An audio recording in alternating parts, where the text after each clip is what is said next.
Proctor Selharn froze the simulation mid-exercise, 4 eyes narrowing at the results screen. "Stop," Selharn said. "Just stop.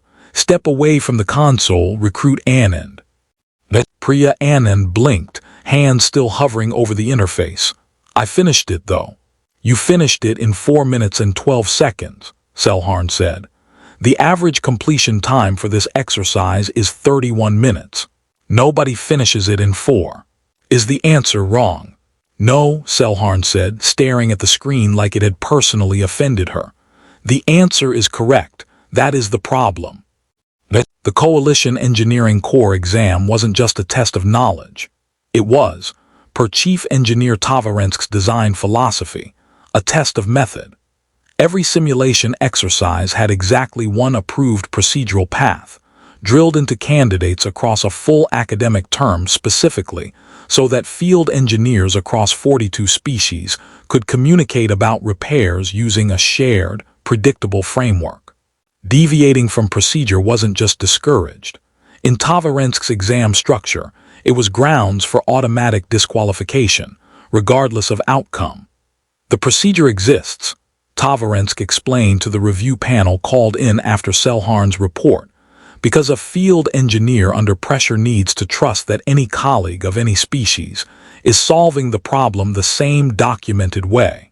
An engineer who solves it correctly through an undocumented method is, from a systems standpoint, indistinguishable from an engineer who got lucky, or one who found a way to cheat the simulation itself." That last possibility was what worried the panel most. If Anand had found an exploit in the simulation software, it wasn't just her exam at risk. It meant the entire engineering certification pipeline, used to qualify field engineers across the coalition, might be compromised. Every human candidate scheduled to take the exam that term was quietly pulled pending investigation, and murmurs began circulating that this cohort's admission might be delayed entirely while the software was audited.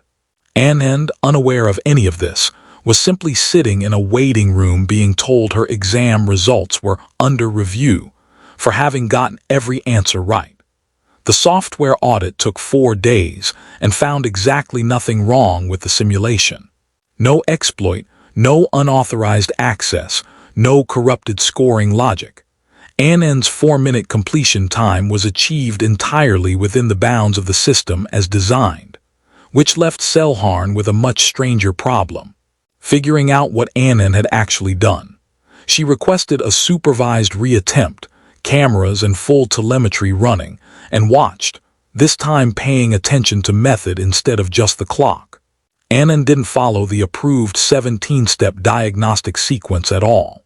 Instead, she ran her hands over the simulated machinery's housing, listened to the pitch of its simulated vibration feedback, and made 3 targeted adjustments based on what Selharn's telemetry logged as pattern matching against auditory and tactile cues the approved procedure didn't even track. "Where did you learn to diagnose like that?"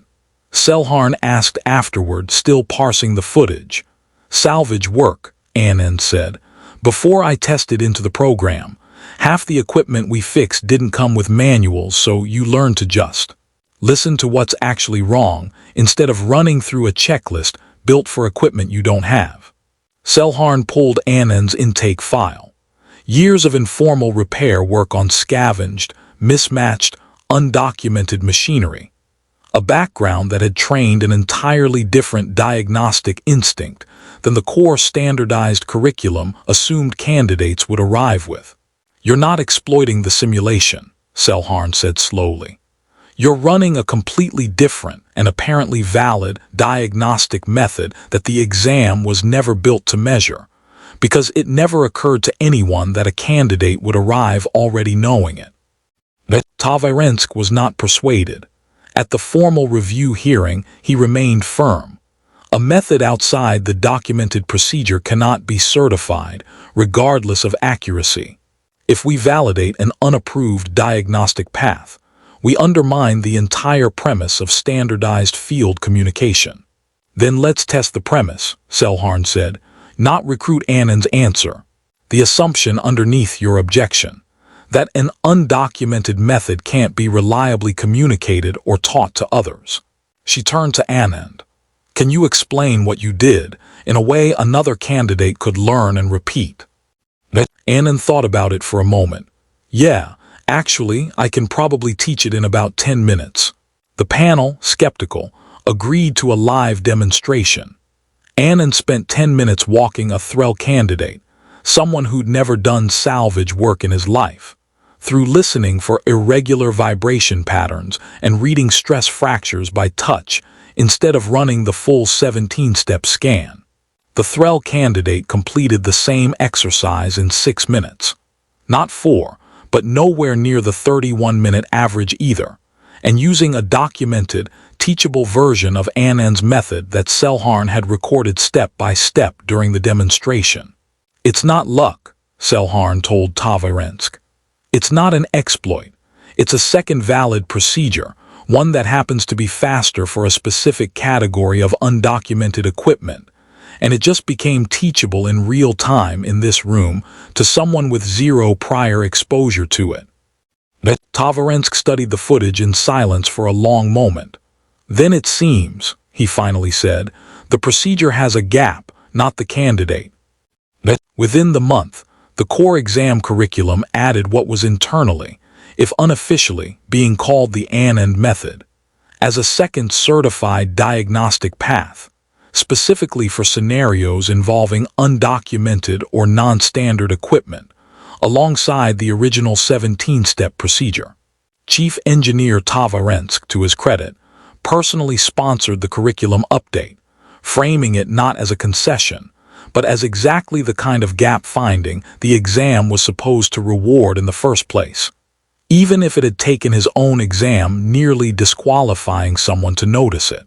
Anand's suspended cohort was reinstated within the week, exam results validated in full.